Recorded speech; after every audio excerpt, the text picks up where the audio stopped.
जय हिंद साथियों। आज की वीडियो में हम क्लास 12 फिजिक्स का पहला चैप्टर पढ़ेंगे हिंदी मीडियम स्टूडेंट्स के लिए, जो कि है विद्युत आवेश तथा क्षेत्र।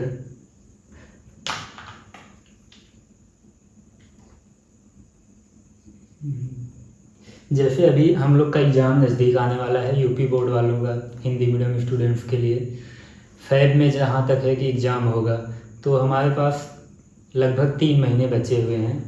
तो जिन बच्चों ने तैयारी स्टार्ट कर दी है पहले से, अगर वो एज ए रिवीजन इस वीडियो को देखना चाहें तो देख सकते हैं। अगर आपने पढ़ाई अभी स्टार्ट नहीं की, अभी भी आप स्टार्ट करना चाहते हैं, तो आपके लिए ये परफेक्ट वीडियो होने वाला है। मैं डिटेल में और एक्सप्लेन करते हुए आपको सारी चीज़ें चलूँगा। आप मेरे साथ नोट्स बनाते चलिएगा।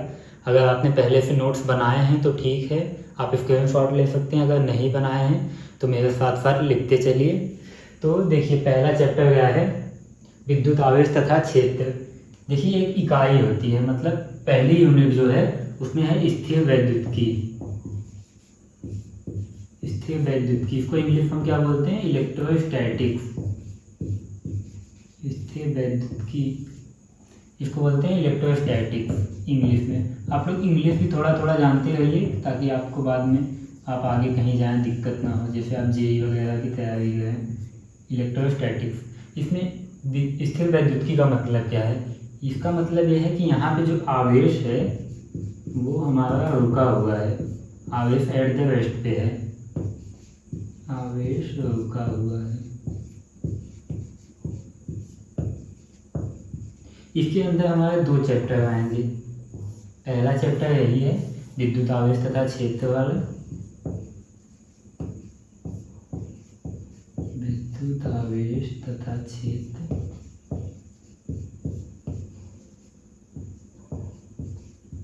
और दूसरा चैप्टर जो है वो है विद्युत विभव तथा संधारित्र, जिसमें कैपेसिटर वगैरह पढ़ा जाता है। यहाँ पे आवेश रुका हुआ है। अभी हम दूसरी यूनिट जब पढ़ेंगे, वहाँ पे विद्युत चालन वाली यूनिट होगी। उसमें आपके 2 चैप्टर होंगे, विद्युत धारा, करंट इलेक्ट्रिसिटी जिसको इंग्लिश में बोलते हैं, और उसके बाद मैग्नेटिज्म वाले चैप्टर, मतलब चुंबक वाले चैप्टर। तो हम आज चलते हैं, पहला चैप्टर पढ़ेंगे। अब हम विद्युत आवेश के बारे में जानेंगे, जो पहला ही टॉपिक है विद्युत आवेश। तो डिफिनीशन जानने से पहले हम समझ लेते हैं कि विद्युत आवेश होता क्या है।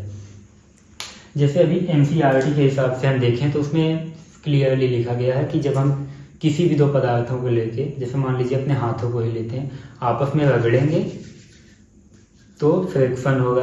इनके बीच देखेंगे आप, ऊष्मा उत्पन्न होती है, हीट आपको फील होता है।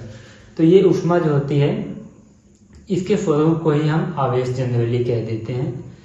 लेकिन अगर हम फिजिक्स के प्रॉपर लैंग्वेज में जाएं तो कहा जाता है कि विद्युत आवेश किसी पदार्थ का वह मूलभूत गुण है जो 2 क्षेत्र उत्पन्न करता है। पहला विद्युत क्षेत्र, दूसरा चुंबकीय क्षेत्र। आइए इसको हम देखते हैं थोड़ा अच्छे से। तो विद्युत आवेश की डिफिनीशन वैसे हम क्या लिख सकते हैं, जब 2 पदार्थों को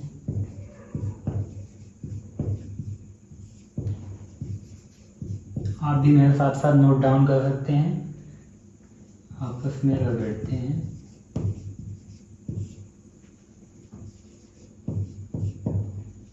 दो पदार्थों को आपस में रगड़ते हैं,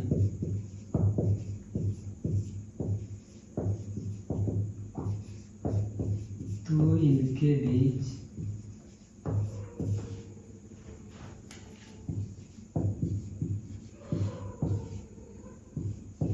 ऊष्मा उत्पन्न होती है।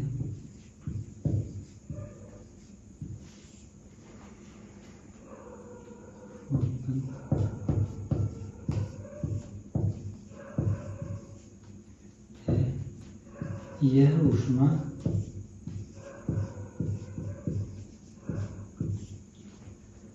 समान परिमाण मतलब क्या होता है, वैल्यू।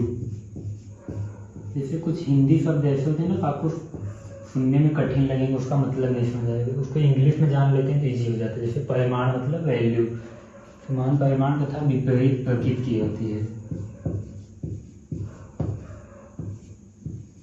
विपरीत प्रकृति की होती है।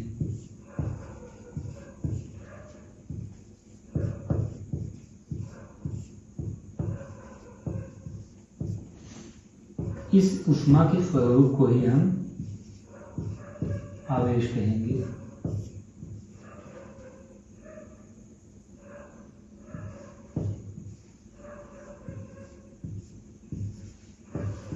स्वरूप को ही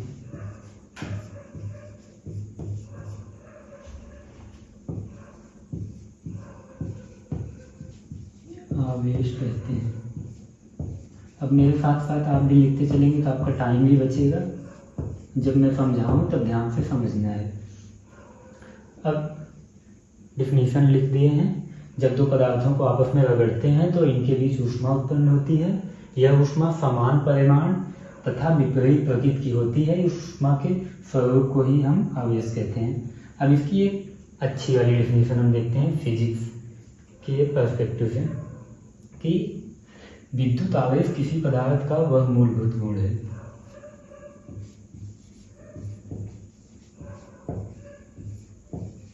विद्युत आवेश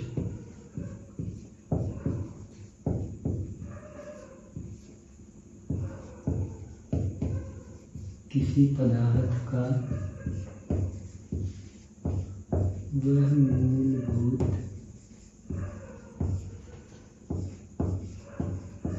गुण है। अगर 1-2 नंबर में क्वेश्चन पूछता है तो आप ये वाला लिख सकते हैं। अगर थोड़ा 5 नंबर में पूछता है कि आवेश के बारे में डिटेल में बताइए, तब आप दोनों लिख सकते हैं। मूलभूत गुण है जो दो क्षेत्र उत्पन्न करता है।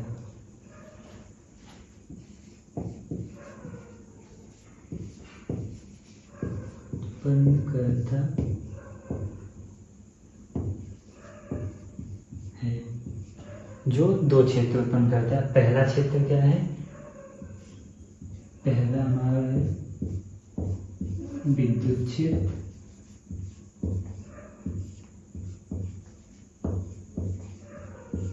दूसरा है चुंबकीय क्षेत्र।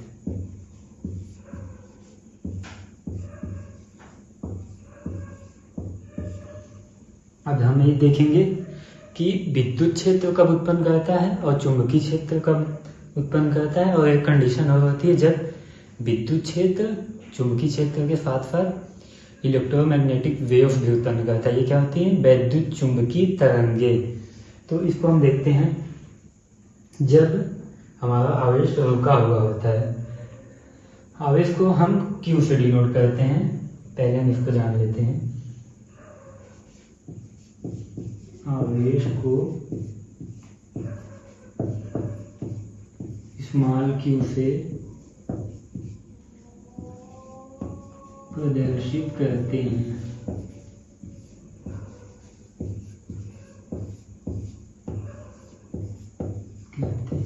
यहाँ तक क्लियर है। अब हम देखेंगे विद्युत क्षेत्र कब उत्पन्न करता है।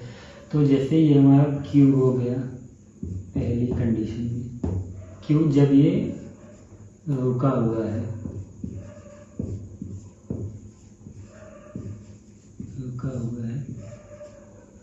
तब ये विद्युत क्षेत्र उत्पन्न करेगा।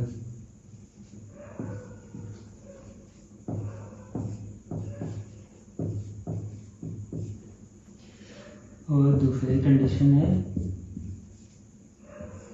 जब Q एक समान वेग से गति करेगा। एक समान गति क्या बोलते हैं? यूनिफॉर्म मोशन इंग्लिश में बोलते हैं। Q एक समान गति करेगा,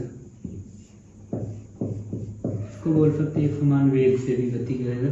तो विद्युत क्षेत्र के साथ साथ इसके साथ साथ चुंबकीय क्षेत्र भी उत्पन्न करेगा।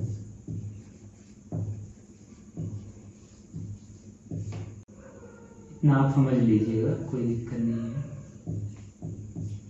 और तीसरी कंडीशन होती है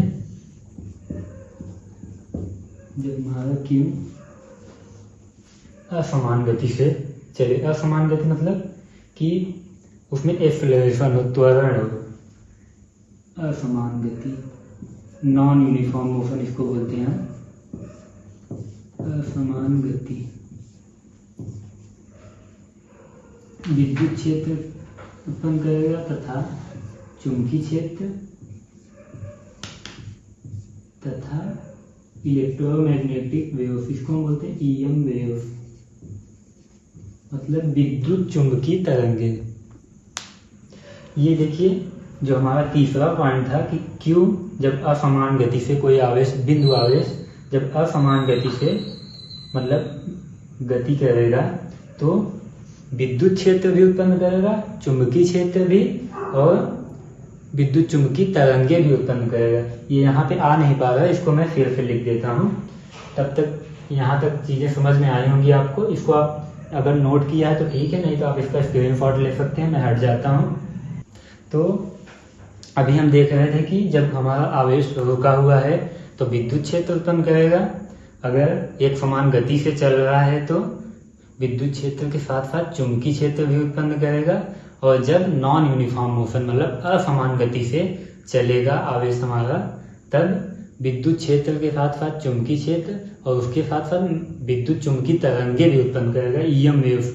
इसको हम बाद में पढ़ेंगे। अभी हमारा चैप्टर आएगा, छठा या सातवां चैप्टर है इलेक्ट्रोमैग्नेटिक वेव्स का, विद्युत चुंबकीय तरंगे का। वहाँ पे हम डिटेल में जानेंगे। यहाँ आप बस इतना जान लीजिए कि इस चैप्टर में इसका उतना काम है नहीं। इसको मैं लिख देता हूँ यहाँ पे एक बार फिर से कि हमारा Q है, ये जब रुका हुआ है, वहाँ सही से दिख नहीं रहा इसलिए फिर से लिख रहे हैं, रुका हुआ है तो हमारा विद्युत क्षेत्र उत्पन्न करेगा। विद्युत क्षेत्र जब Q एक समान गति से चल रहा है, एक समान गति कर रहा है, तब विद्युत क्षेत्र के साथ साथ तथा चुंबकीय क्षेत्र भी उत्पन्न करेगा। अभी चुंबकीय क्षेत्र के बारे में हम चौथे और पांचवें चैप्टर में पढ़ेंगे। और जब हमारा Q मतलब आवेश, जब हमारा आवेश असमान गति करेगा, ये बेसिक चीज़ें हैं, आप समझते रहिए। इसके बाद अभी चैप्टर में आगे बढ़ते हैं। और आप लोग को जहाँ भी डाउट आइएगा, जहाँ भी डाउट आए आप लोग कमेंट सेक्शन में डालिएगा। आपके डाउट्स का मैं पर्सनली जवाब दूंगा। असमान गति से जाएगा तो विद्युत क्षेत्र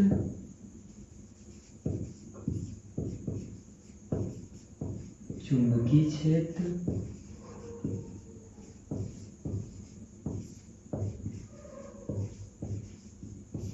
तथा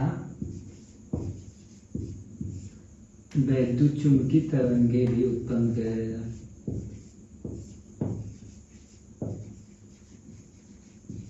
विद्युत चुंबकीय तरंग भी उत्पन्न करेगा। ठीक, वहाँ आ नहीं रहा था इसलिए फिर से लिख रहे हैं। इसको आप चाहे स्क्रीनशॉट ले सकते हैं, चाहे नोट डाउन कर सकते हैं। अब इसको मिटा के हम आगे चलेंगे।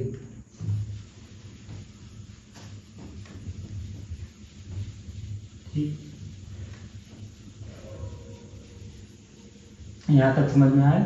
अभी तक हम क्या पढ़े हैं, बस विद्युत आवेश क्या होता है, उसके बाद विद्युत आवेश कौन कौन से क्षेत्र उत्पन्न करता है। अब हम ये भी जान चुके हैं कि विद्युत आवेश को स्मॉल q से डिनोट करते हैं। हमने क्लास 10th में एक फार्मूला पढ़ा होगा, आवेश बराबर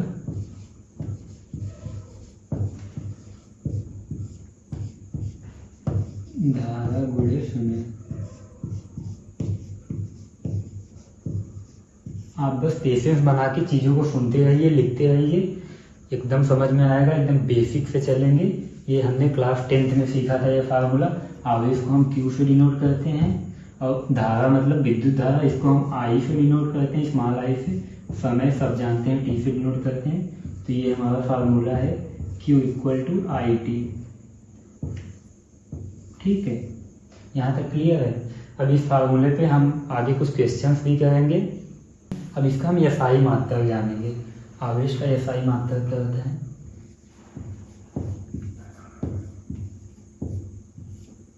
आवेश का SI मात्रक यानी SI यूनिट, ये क्या होता है, देखो ये आई क्या है, विद्युत धारा है। विद्युत धारा का मात्रा क्या होता है, एम्पियर। और टी क्या है, ये टी क्या है, समय। समय का मात्रा क्या होता है, सेकंड। तो ये क्या हो गया, एम्पियर सेकंड ना। तो इसको हम क्या बोलते हैं, अब इसका ये सारी मात्रा एम्पियर सेकंड होगा। इसको हम जनरली कूलाम कहते हैं, इसको हम कूलाम कहते हैं। या अभी हम जितनी बार भी यूज़ करेंगे कूलाम लिखेंगे, वैसे हम शॉर्टकट में स्मॉल सी लिखेंगे। ठीक है, ये आवेश का यसाई मात्रक हो गया। अब आवेश का जो सबसे बड़ा मात्रक होता है हम उसको जान लेते हैं। आवेश का सबसे बड़ा मात्रक,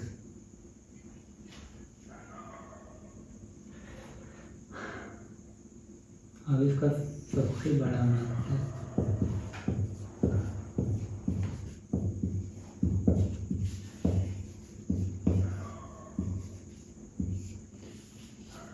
सबसे बड़ा मात्रक क्या होता है, फैराडे।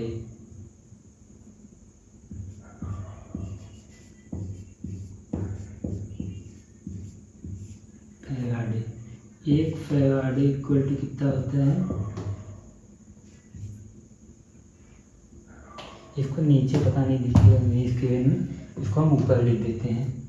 एक फैराडे मतलब 1 इक्वल टू 96,500 कूलाम। आवेश के बारे में पढ़ चुके हैं, आवेश की डिफिनीशन जान चुके हैं, आवेश का फार्मूला जान चुके हैं, आवेश का मात्रक जान चुके हैं। तो अब हम देखेंगे कि आवेश आता कैसे है। ठीक है, आवेश आता है इलेक्ट्रॉनों से, तो इसलिए हम पहले इलेक्ट्रॉन को थोड़ा सा पढ़ लेते हैं। आपने 9th में 10th में 11th में पढ़ा होगा इलेक्ट्रॉन के बारे में। अगर नहीं याद है तो थोड़ा सा मैं एक रिकैप दे देता हूँ। जिन लोगों ने नहीं पढ़ा है फिर भी यहाँ पे आपको समझ में आएगा, टेंशन लेने की कोई बात नहीं। ठीक है, तो जैसे कोई भी पदार्थ होता है, मान लो कोई भी पदार्थ है,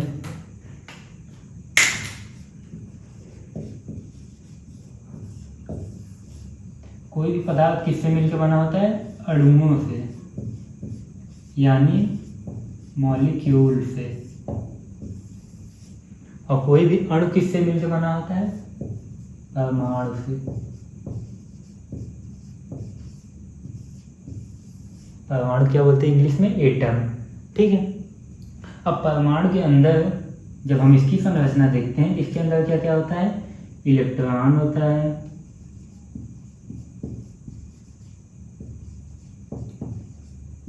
इलेक्ट्रॉन,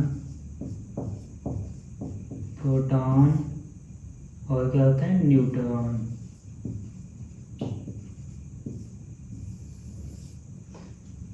देखो क्लास 11th में अगर तुमने एटॉमिक स्ट्रक्चर यानी कि परमाणु की संरचना वाला चैप्टर पढ़ा है, जो कि दूसरा चैप्टर है, तो आपको परमाणु की संरचना के बारे में पता होगा। अगर आप भूल गए हैं तो हम एक छोटा सा रिकैप ले लेते हैं। ठीक, देख लेते हैं कि परमाणु की संरचना होती कैसे है। देखो मान लो ये हमारा हो गया नाभिक। नाभिक के चारों ओर से कक्षाएं होती हैं, आपने 9th में भी पढ़ा होगा। नाभिक के अंदर क्या क्या होता है, हमारा न्यूट्रॉन और प्रोटॉन। और ये नाभिक के चारों ओर जो कक्षाएं हैं, इसमें क्या होते हैं, इलेक्ट्रॉन। ऐसे मान लो इलेक्ट्रॉन घूमते रहेंगे।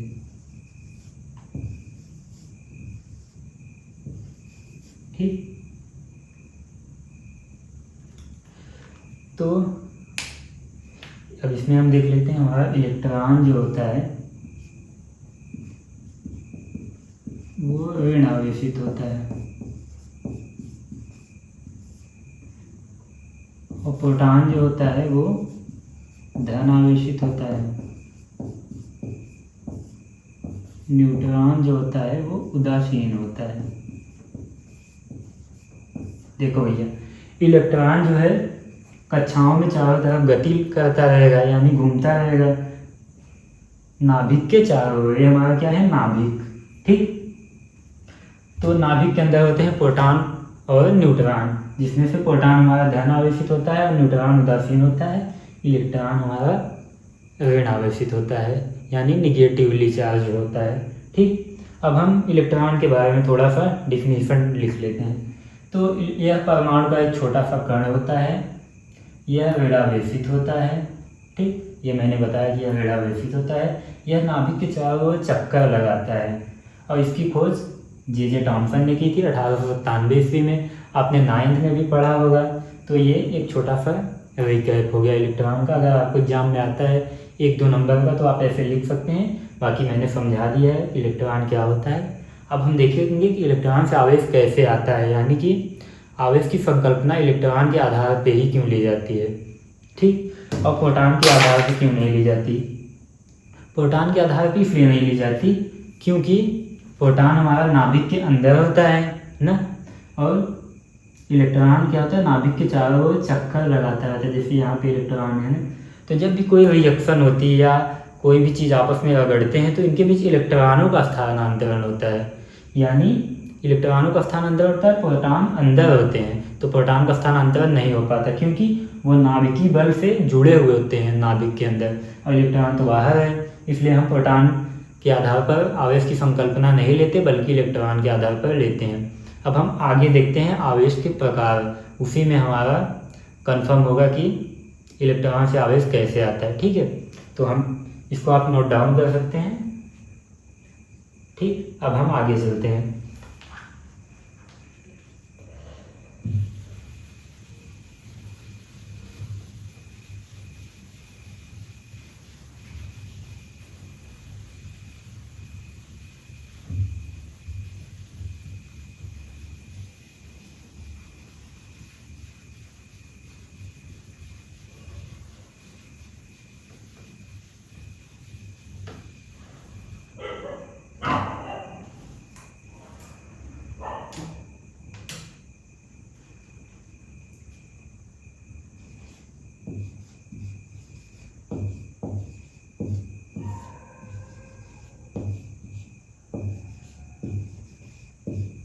आवेश के प्रकार मतलब आवेश कितने प्रकार के होते हैं।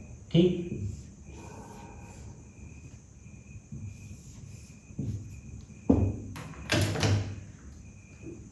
तो देखो आवेश हमारा 2 प्रकार का होता है, एक धन आवेश, एक ऋण आवेश। ठीक,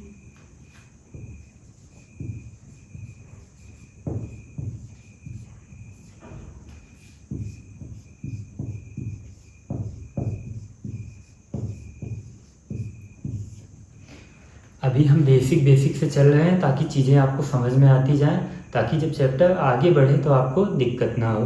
ठीक है, अभी जैसे बोर्ड एग्ज़ाम भी पास में आने वाला है, तो अगर आप स्टार्ट कर रहे हैं, स्टार्टिंग से ही आपको नहीं समझ में आएगा तो दिक्कत होगा ना। इसलिए हम अभी बेसिक एकदम इजी वे में चल रहे हैं।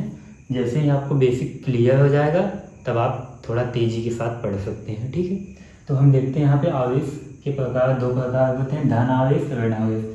धन आवेश कब होता है, जब इलेक्ट्रॉन की कमी होती है, जब इलेक्ट्रॉन की कमी या इलेक्ट्रॉन त्याग देता है। भैया ये क्या बोल दिए इलेक्ट्रॉन की कमी, इसको हम एग्जाम्पल से देखते हैं ना तब समझ में आएगा। ठीक, इलेक्ट्रॉन की कमी कैसे होगी। मान लो हमने एक एलिमेंट ले लिया सोडियम Na। ठीक, इसका एटॉमिक नंबर कितना होता है 11, यानी परमाणु क्रमांक इतना तो आपको आता ही होगा, 20 तक तो लगभग याद करके ही रखिए ना। ठीक, अब इसका हम इलेक्ट्रॉनिक विन्यास देख लेते हैं।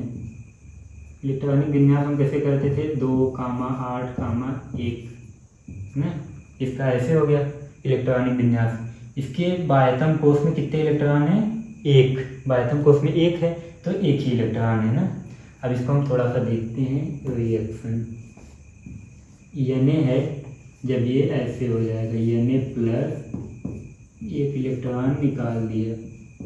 ठीक, भैया 1 इलेक्ट्रॉन निकाला क्यों, ये ऐसे था तो अपने आप तो निकालेगा नहीं। देखो हमने पढ़ा था ऑक्टेट रूल यानी अष्टक का नियम। अष्टक का नियम क्या कहता है कि कोई भी एलिमेंट अपने बाह्यतम कोश में 8 इलेक्ट्रॉन रखना चाहता है। क्यों, क्योंकि अगर 8 इलेक्ट्रॉन रहेगा तो वो अस्थाई हो जाएगा। ठीक, अपना अष्टक पूरा करना चाहता है। तो यहाँ पे जब 8 इलेक्ट्रॉन इसको चाहिए तो ये क्या करेगा, 1 इलेक्ट्रॉन की कमी कर देगा या त्याग देगा। तो इसने यहाँ पे 1 इलेक्ट्रॉन त्याग दिया, तो इस पर देखो प्लस चार्ज आ गया ना, देखो यहाँ पे प्लस चार्ज आया है ना। तो ऐसे आता है धन आवेश ना। अब हम देखेंगे ऋण आवेश कैसे आता है, ये क्लियर है। अगर आपको जहाँ भी डाउट आए आप कमेंट में लिखिएगा, मैं आपके डाउट्स का जवाब दूंगा पर्सनली। ठीक, अब हम देखेंगे ऋण आवेश कैसे आता है। ऋण आवेश में क्या होता है भैया, ऋण आवेश में होता है इलेक्ट्रॉन की अधिकता।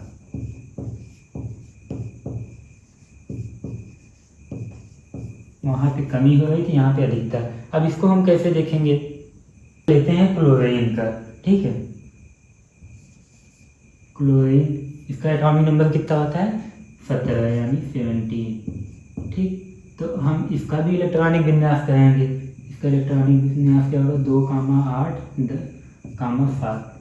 तो ये भी चाहेगा कि इसके बाह्यतम कोश में 8 इलेक्ट्रॉन हो, ये भी ऑक्टेट रूल फॉलो करे। ठीक है, तो हमने यहाँ पे क्या किया था, 1 इलेक्ट्रॉन त्याग दिया था, तब जाके इसके बाह्यतम कोश में 8 इलेक्ट्रॉन हुए। तो हमें क्या यहाँ पे करना है, यहाँ पे 7 है, तो इसको 1 इलेक्ट्रॉन चाहिए तब ऑक्टेट रूल पूरा होगा। तो हम आगे देख लेते हैं। मान लो ये Cl हो गया, इसको हम 1 इलेक्ट्रॉन दे दिए, तब क्या बना है Cl माइनस। ठीक, ऊपर माइनस चार्ज लग गया ना। तो जब हम इलेक्ट्रॉन यहाँ पे निकालेंगे यानी इलेक्ट्रॉन की कमी करेंगे तो प्लस चार्ज आएगा। जब इलेक्ट्रॉन एक ग्रहण करेगा यानी इलेक्ट्रॉन की अधिकता होगी तब यहाँ पे माइनस चार्ज आएगा। ठीक है, तो ये दोनों चीज़ें क्लियर है। इलेक्ट्रॉन के आधार पर कैसे आवेश को हम डिफाइन करते हैं। आवेश के 2 प्रकार होते हैं, धन आवेश, ऋण आवेश। ठीक, अब हम इसको आप नोट कर लीजिए। ठीक, अब हम आगे चलते हैं।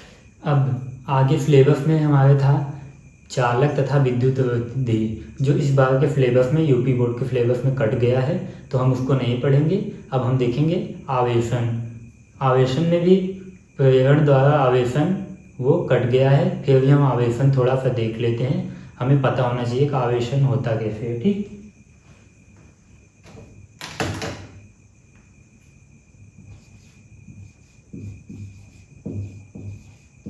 आवेशन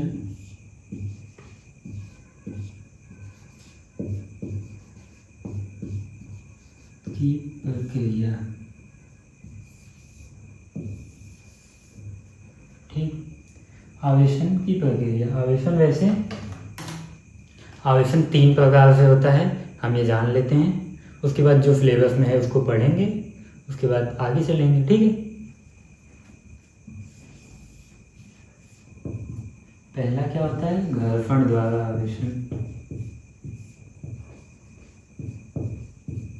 घर्षण द्वारा। दूसरा क्या होता है, प्रेरण द्वारा आवेशन,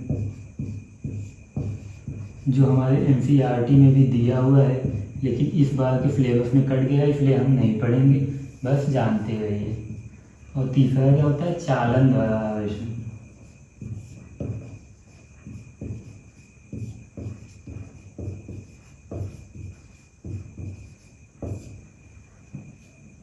ठीक, तो हमारे सिलेबस में ये दोनों कट चुके हैं, इन दोनों को हम नहीं पढ़ेंगे।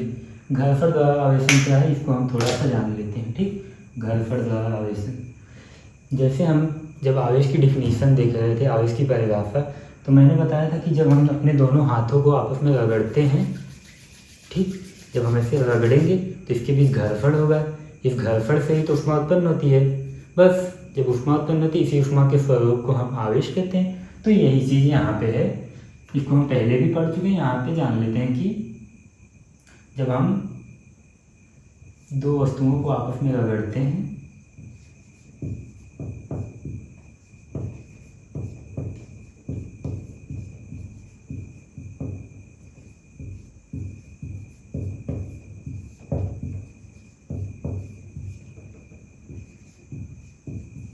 जब हम 2 वस्तुओं को आपस में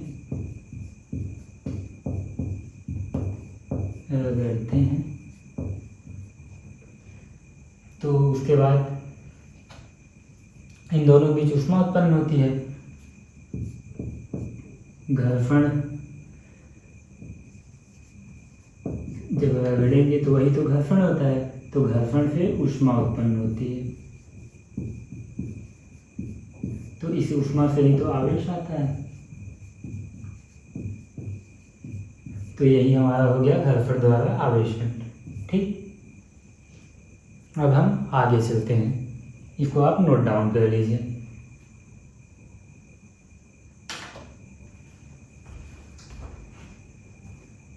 अब हम विद्युत आवेश के मूलभूत गुण को देखेंगे। ठीक है, कि विद्युत आवेश के एकदम बेसिक से गुण क्या है उनको हम जान लेते हैं। उसके बाद आगे अभी हमारा कूलॉम्स लॉ आएगा, आगे और चीज़ें आएंगी, फिर उसको हम डिटेल में पढ़ेंगे। ये बेसिक है, इसको जान लेते हैं। ठीक, तो इसका मुख्य जो मूलभूत गुण है वो क्या है कि समान प्रकृति के आवेश।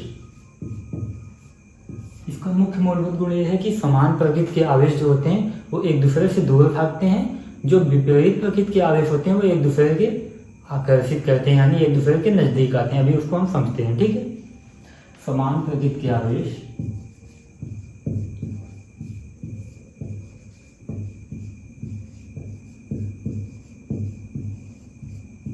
ठीक, समान प्रकृति का आवेश जैसे प्लस प्लस प्लस हो गए, ठीक, और माइनस माइनस हो गए।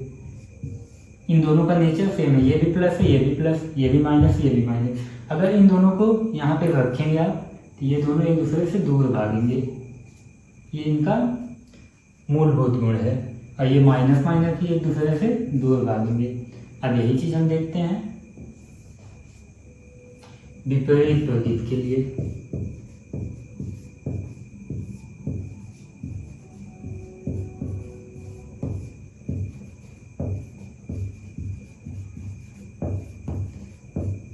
विपरीत प्रकृति के आवेश, जैसे मान लो हमने एक प्लस ले लिया, एक माइनस ले लिया, यहाँ पे एक माइनस ले लिया, एक प्लस ले लिया। देखो ये दूसरे प्रकृति का है, दूसरे, ये प्लस ये माइनस। अब ये एक दूसरे को आकर्षित करेंगे, एक दूसरे के पास आएंगे। ये माइनस है, ये प्लस है, ये भी एक दूसरे के पास आएंगे। ठीक, ये इसका बेसिक मूलभूत गुण हो गया। ठीक, इसको आप नोट कर लीजिए। अब हम आगे चलते हैं।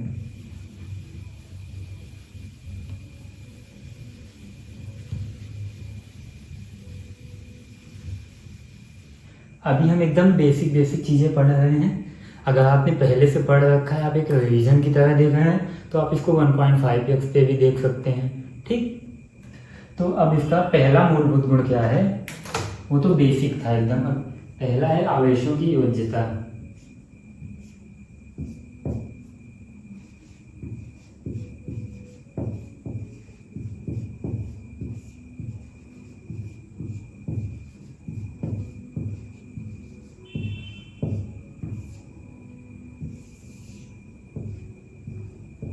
आवेशों की योज्यता, ये क्या चीज़ है भैया? आवेशों की योज्यता सिंपल सी चीज़ है, मतलब आवेशों को जोड़ना। आवेशों को जोड़ते कैसे, ये योज्यता देख के थोड़ा सा आपको अजीब लगता है, ऐसे ही एनसीईआरटी की लैंग्वेज ही है, आपको ऐसे ही मिलेगी चीज़ें। सिंपल में बोलेंगे तो आवेशों को जोड़ना है। तो आवेशों की योज्यता का नियम क्या है, इसको जान लेते हैं। अब आपको जैसे अगर लिखना है तो आप लिखेंगे इस नियम के अनुसार। ठीक, आप भी मेरे साथ साथ लिखते रहिए, आपका टाइम बचेगा। जब मैं समझाऊँ तो ध्यान से सुनिए। इस नियम के अनुसार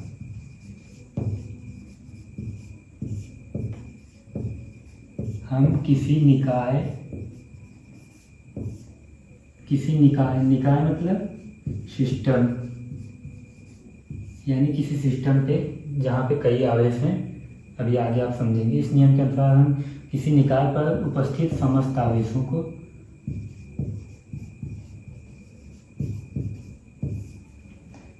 सभी आवेशों को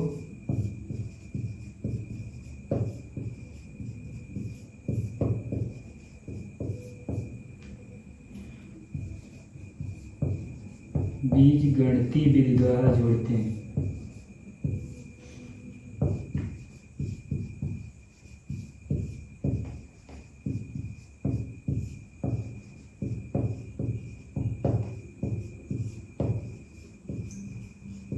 ये क्या है भैया, बीजगणितीय विद्युत जोड़ते हैं। इसको हम एकदम इजी लैंग्वेज में लिखते हैं एक लाइन में, यानी किसी सिस्टम पर, किसी निकाय पर जितने भी आवेश हैं उनको हम चिन्ह के साथ जोड़ते हैं। चिन्ह के साथ मतलब माइनस प्लस के साथ जोड़ते हैं। इन तीनों लाइन का एक ही मतलब है कि चिन्ह के साथ जोड़ते हैं। अब हम इसको देखते हैं कि जैसे मान लो ये कोई निकाय हो गया, निकाय मतलब सिस्टम, हिंदी में थोड़ा सा अजीब लगा ना, सिस्टम बोले तो इजी लगा ना। तो ऐसे कई चीज़ें होती कि हिंदी में आपको टफ लगता है, इंग्लिश में आसान लगेगी। ऐसे कुछ चीज़ें होती है इंग्लिश में टफ लगेगा, हिंदी में आसान। तो इसको हम देखते हैं। मान लो ये कोई निकाय हो गया, यहाँ पे कई आवेश है, मान लो यहाँ पे 2 कूलाम आवेश है, ठीक। यहाँ पे मान लो -5 कूलाम आवेश है, यहाँ पे 6 कूलाम आवेश है, यहाँ पे -9 कूलाम आवेश है, ठीक। ये सब बिंदु आवेश हैं। तो अब यहाँ पे कोई पूछ ले कि क्यू टोटल क्या होगा। क्यू टोटल मतलब इस निकाय पर संपूर्ण आवेश, इसको हमको निकालना है। तो हम कैसे निकालेंगे, अभी हमने क्या पढ़ा है, चिन्ह के साथ जोड़ते हैं, यानी बीजगणितीय विधि द्वारा जोड़ते हैं, ठीक। अब हम क्यू टोटल कैसे निकालेंगे, अब हम यहाँ देख लेते हैं। क्यू टोटल निकालेंगे, 2 कूलाम, इसको हम जोड़ लिए, -5 कूलाम, इसको हम चिन्ह के साथ जोड़ रहे हैं, 6 कूलाम प्लस -9 कूलाम, ठीक। ये हमारा 2 कूलाम हो गया, ये -5 कूलाम हो गया, ये प्लस 6 कूलाम हो गया। तो ये हमारा आ जाएगा -6 कूलाम। उधर स्क्वायर में नहीं आ रहा है, हम इधर ही लिख दे रहे हैं, ठीक। तो आवेशों की वज्रता का नियम यही था कि हम चिन्ह के साथ जोड़ते हैं, ठीक। अब हम आगे चलते हैं, इसको आप नोट डाउन देख लेते हैं। दूसरा क्या है, वैद्युत आवेश संरक्षण।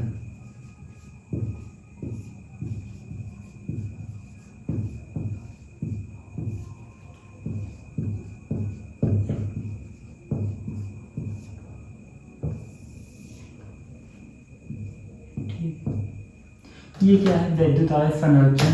इसकी पहले हम डिफिनेशन लिख लेते हैं थोड़ा सा, उसके बाद हम समझते हैं, ठीक। जब हम दो वस्तुओं को आपस में रगड़ते हैं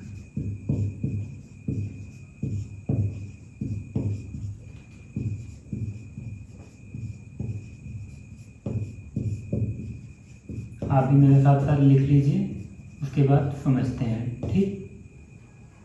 आपस में रगड़ते हैं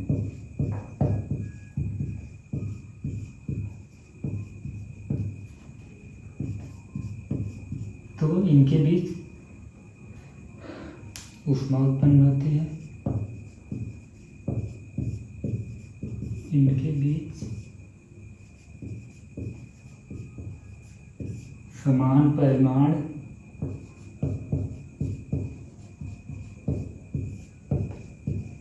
तथा विपरीत प्रकृति की ऊष्मा उत्पन्न होती है।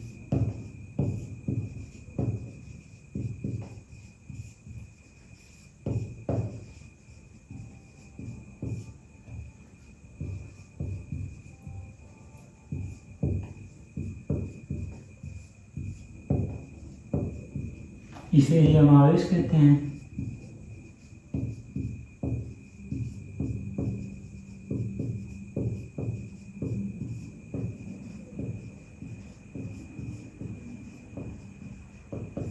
ठीक, इसे ही आवेश कहते हैं।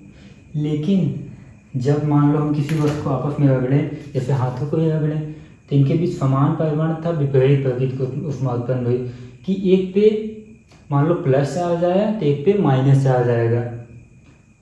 तो इस प्रकार क्या होगा, कुल आवेश संरक्षित रहेगा। जैसे मान लो दो वस्तुएं हो गई, दो वस्तुओं को ही आपस में लेकर रगड़ेंगे तभी ऊष्मा उत्पन्न होगी, उसी को हम आवेश कहेंगे ना। जब दो वस्तुएं हैं, मान लो ये कोई वस्तु है, ये कोई वस्तु है, ठीक। अगर इस पे प्लस चार्ज आया है तो इस पे माइनस चार्ज आएगा।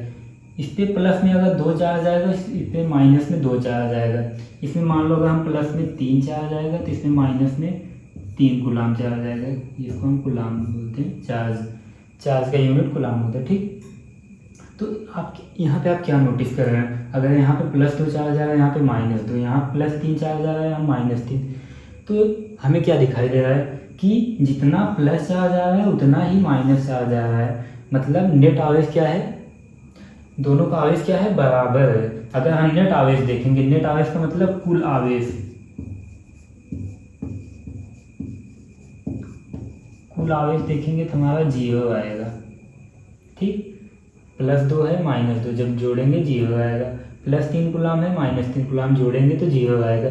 तो इसका कहने का मतलब क्या है कि कुल आवेश संरक्षित रहता है। जब कभी भी आवेशन होगा तो वहाँ पे कुल आवेश संरक्षित रहता है।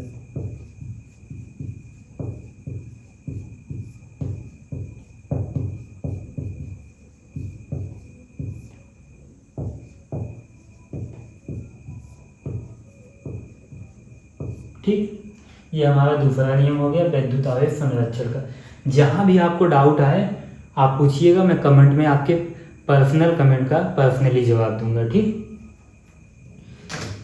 तो इसको आप लिख लीजिए, हम अगला चलते हैं। ठीक, मिटाते हैं।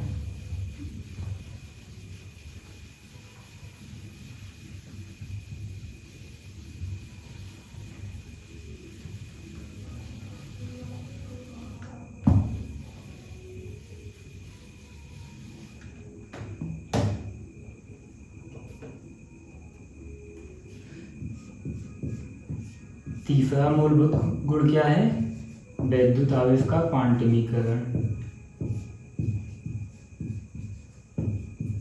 विद्युत आवेश का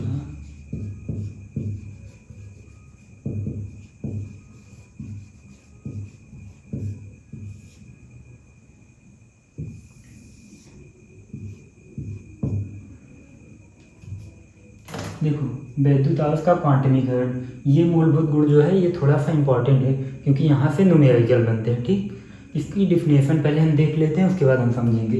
इसकी डिफिनेशन क्या है, सभी मुक्त आवेश,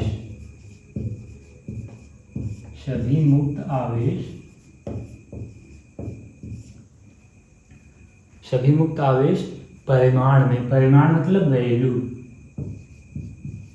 हिंदी में कुछ शब्द होते हैं कठिन है, तभी मैं अभी कुछ टाइम पहले भी बोल रहा था, परिमाण मतलब वैल्यू। ठीक, इसको आप समझ लीजिए। सभी मुक्त आवेश परिमाण में आवेश की मूल इकाई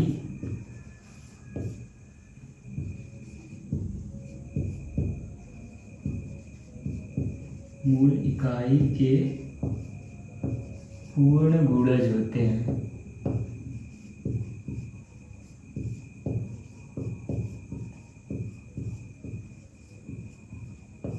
यही विद्युत आवेश का क्वांटमीकरण है।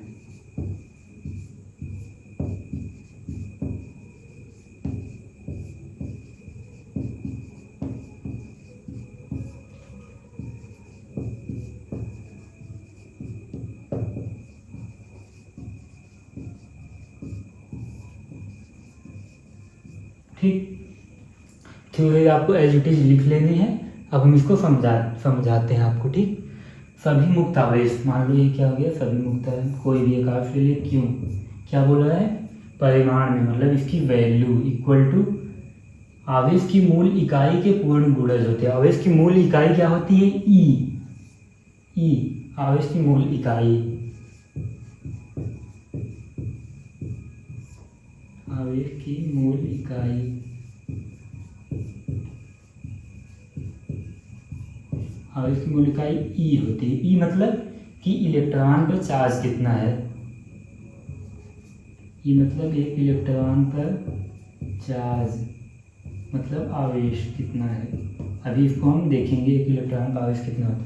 पहले डिफिनीशन को तोड़ रहे थे हम ना, समझ रहे थे।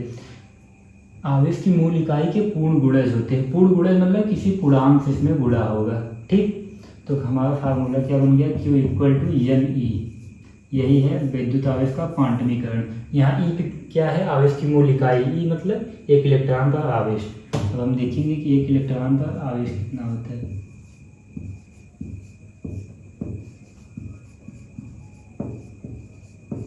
एक इलेक्ट्रॉन पे आवेश होता है -1.6 इंटू 10⁻⁹ कूलाम। ठीक, माइनस क्यों है? क्योंकि इलेक्ट्रॉन ऋण आवेशित होता है। जब हम केवल वैल्यू लेंगे तो वहाँ पे हम माइनस नहीं लिखेंगे, लेकिन जब प्रकृत के साथ लेना है तो ये ऋण आवेशित होता है। ठीक, तो इस पे हमारे न्यूमेरिकल्स भी बनते हैं। बाकी न्यूमेरिकल्स अभी एक बार हम थ्योरी कंप्लीट कर लेते हैं, फिर न्यूमेरिकल्स भी देखेंगे, PYQs भी देखेंगे कि पिछले साल के क्वेश्चन कैसे आए हैं। तो आज के लिए बस इतना ही, मिलेंगे हम अगले लेक्चर में। अगले लेक्चर में हम क्या पढ़ेंगे? कूलॉम्स लॉ, और इसका एक थोड़ा सा रिकैप देखेंगे 2 मिनट में कि आज हमने क्या क्या पढ़ा है। आज हमने पढ़ा पहले विद्युत आवेश। ठीक, विद्युत आवेश के बारे में जाना कि विद्युत आवेश क्या होता है, फिर उसके फार्मूले देखे, उसकी यूनिट देखी। उसके बाद हमने क्या पढ़ा? इलेक्ट्रॉन के बारे में पढ़ा, इलेक्ट्रॉन से आवेश कैसे आता है, फिर आवेश के प्रकार के बारे में पढ़ा, फिर हमने विद्युत आवेश के मूलभूत गुण पढ़ा। ठीक, तो इतनी चीज़ें आप रिवाइज कर लीजिएगा। अभी आपने अगर स्टार्ट किया है तो अभी ये आज के लिए इतना ही है, तो थोड़ा थोड़ा पढ़ते रहिए। अगले लेक्चर में हम थोड़ा सा और ज़्यादा टाइम खींचेंगे। ये पहला लेक्चर था इसलिए थोड़ा सा ही रखें ताकि आपको भी ज़्यादा लोड न लगे। अच्छे से पढ़ते रहिए, फिर हम मिलेंगे अगले लेक्चर में। तब तक के लिए ओके बाय।